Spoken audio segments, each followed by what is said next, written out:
काटेर टाउका काटेर अर्काले अर्कोतिर बेच्ने, कहिले नागरिकता बेच्ने, कहिले खोला बेच्ने, कहिले हिमाल बेच्ने, कहिले लुम्बिनी बेच्ने, अनि काँक्रो चिरा पारे जस्तो भाग लगाएर खाए जस्तो यहाँदेखि यहाँसम्म मेरो, त्यहाँदेखि त्यहाँसम्म तेरो, एउटा भन्छ झापा मोरङ सुनसरी छुन दिन्न र अर्को भन्छ कैलाली कञ्चनपुर छुनै दिन्न।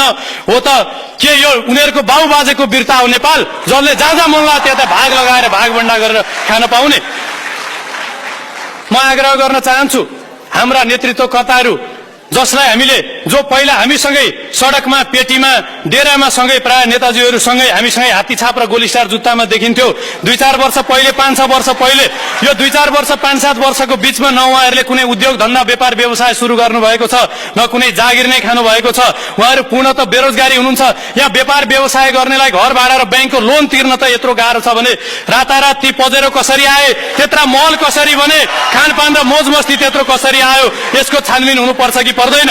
तपाईहरू असल र इमानदार हुनुहुन्छ भने म आग्रह गर्न चाहन्छु र चुनौती दिन चाहन्छु, यदि संशोधन प्रस्तावै लैजानुहुन्छ भने भ्रष्टाचारीका सम्पूर्ण सम्पत्तिहरू राष्ट्रियकरण गर्ने र भ्रष्टाचारीलाई टुडी खेलमा लिएर आएर फाँसी दिने संविधान संशोधनको प्रस्ताव लैजानुस् र त्यसको जायजता खारेज गर्न सकेर त्यो हेर्ने अधिकार जनतालाई दिने किसिमको कानून लैजानुस्, संशोधनको प्रस्ताव लैजानुस्, हामी सपोर्ट गर्छौं। त्यसैगरी संशोधन प्रस्ताव नै लैजाने भए 7 वर्षमा हामीले 8 वटा प्रधानमन्त्री बिहोर्यौं। गरिब, पिछडिएका, दलित, उत्पीडित जनजाति, सोझासिधा जनताको समानुपातिको नाममा आफ्ना श्रीमती, सालासाली, छोराछोरी, बुहारी र कार्यकर्ताहरूलाई चाहिँ करोडौं पैसा लिएर व्यापारीहरूलाई सांसद र मन्त्री बनाएको देख्यौं। त्यसको अन्त्य गर्न प्रत्यक्ष जननिर्वाचित कार्यकारी प्रणालीको व्यवस्था हुनुपर्ने संशोधन प्रस्ताव लैजानुस्, हामी त्यसमा समर्थन गर्न तयार छौं। त्यसैगरी यो देश, मैले अघि नै पनि भने, यो देश कसैको वीरता होइन र कसैको पौरखले, व्यक्तिगत पौरखले पनि आर्जेको होइन। यो देश पृथ्वीनारायण शाहको नेतृत्वमा नेपाली सेनाले 22 र 24 राज्यको एकीकरण गर्दै बनाएको 4 जात 36 वडाको साझा फुलबारी नेपाल हो। नेपाल कहिले कसैको उपनिवेश भएन, कसैको गुलाम भएन। हिन्दुस्तान, अमेरिका, फ्रान्स वा अन्य देश जस्तो कसैको साम्राज्यमा कहिले शासित भएन। हामीले अरूलाई इज्जत र सम्मान गर्न जानेका छौं, तर कसैसँग झुक्ने, लत्रिने नेपालीको चरित्र छैन। आधा विश्वभन्दा बढीलाई शासन गर्ने, अंग्रेजलाई पनि परास्त गर्ने 73 वर्षीय भक्ति थापा, बलभद्र कुँवर, अमरसिंह थापा र भीमसेन थापाका सन्ततियौं विश्वभरि गोर्खालीको नाममा हामीले इमान र इज्जत कमाएका छौं। सुब्बा र खरदार बन्न एसएलसी +2 पास गरेको हुनुपर्ने, आर्मीमा जान छाती यति, हाइट यति, यो स्वास्थ्य यस्तो भन्ने हुनुपर्ने, प्रहरीमा जान त्यस्तै हुनुपर्ने, अधिकृतमा जान स्नातक पढेको यस्तो नैतिक चरित्रको हुनुपर्ने, तर देश चलाउने, नीति नियम बनाउने मान्छे 12 खरी पनि राम्रो नजान्ने भए पनि हुने। त्यसकारणले संविधान संशोधन प्रस्ताव नै लैजानुहुन्छ भने सांसद, मन्त्री र प्रधानमन्त्री बन्ने व्यक्तिको योग्यता स्नातक, स्नाकोत्तर वा त्यस सम्बन्धमा विज्ञता हासिल गरेको व्यक्तिले मात्रै बन्न पाउने प्रस्ताव लैजानुस्, हामी समर्थन गर्छौं। त्यसैगरी संविधान संशोधन प्रस्ताव नै लैजाने भए प्रधानमन्त्रीकै कुर्सीमा मर्न खोज्ने, पार्टी अध्यक्षमै मर्न खोज्ने परिपाटीको अन्त्य गर्दै रोगी र वयोवृद्ध नेताजीहरूलाई घरमै बस्ने, आराम गर्ने, उपचार गर्ने, धर्मकर्ममा राख्ने र नयाँ उत्साह उमङ्ग भएका युवाहरूलाई सल्लाह सुझाव दिने प्रस्ताव लैजानुस्, हामी स्वीकार्छौं। यदि होइन भने तपाईहरू चाहिँ मुलुकलाई बर्बाद बनाउने, हामी जस्ता 40औं लाख हाम्रा युवा साथीहरू 50-55 डिग्रीको तापक्रममा खाडीमा गएर लेबरको काम गर्ने पर्ने, अरबमा भेडा चराउनु पर्ने, अनि त्यही हामीले पठाएको रेमिटेन्स र हाम्रा सोझा दाजुभाइ दिदीबहिनीहरूको करबाट उठाएको पैसाले तपाईहरूको उपचार गराइदिइरहनु पर्ने, रुकुम, रोल्पा, कडाली, जाजरकोटका जनताहरू सिटामोल किन्न नसकेर मरिरहेका छन्। औषधि किन्ने पैसा नभएर हाम्रा जनता आत्महत्या गरिरहेका छन्। जीवनजल खान नपाएर, झाडा पखला, निमोनिया औषधि खान नपाएर, खानेकुरा खान नपाएर कुपोषणले जनता मर्नुपर्ने, अनि नेताजीहरूलाई हाछेउ आए भारत, पेट दुखे सिङ्गापुर, टाउको दुखे अमेरिका लगेर हामीले उपचार गराउनु पर्ने, अनि पढे लेखेका +2 र ब्याचलर गरेका युवा साथीहरू देशमा भविष्य अन्धकार देखेर क्यानाडा, जापान, अमेरिका, अस्ट्रेलियन एम्बेसीमा पासपोर्ट बुझाउन जानुपर्ने, मेरा किसान बुढाआमाले 1 बोरा चामल किन्न बिजन लिन महिनौ भौतारिनु पर्ने। कर्मचारी युनियनमा कांग्रेसले यति सिट जित्यो रे, एमालेले यति सिट जित्यो रे, माओवादीले यति सिट जित्यो रे, एउटा खरदारले सचिवको सरुवा गर्छ। कर्मचारी पार्टीका हुन् कि देशका हुन् र पैसा चाहिँ हामीले कर तिरेर तलब खुवाउने कर्मचारीलाई अनि काम कांग्रेस, एमाले, माओवादी पार्टीका काम गर्ने। त्यसकारणले यो कुराले राष्ट्रसेवक कर्मचारीलाई पनि अप्ठ्यारो परेको छ। राष्ट्रसेवकहरू न पार्टीतिर लाग्नु न राष्ट्र सेवामा लाग्नु बडो कन्फ्युज र दोधारमा परेका छन्। त्यसकारणले म अब अन्तिममा हामीले सधैँ नमस्कार गरेर तपाईहरुको यो शासन हामीले मान्दिरहनु पर्ने, युवाहरूले सधैँ सुन्दिरहनु पर्ने, अनि राष्ट्र सेवक नेपाल प्रहरी नेपाल आर्मीहरूले सधैँ देश बिगार्नेहरूलाई सलाम गरिरहनु पर्ने, स्यालुट ठोक्नु पर्ने म चुनौती दिन चाहन्छु।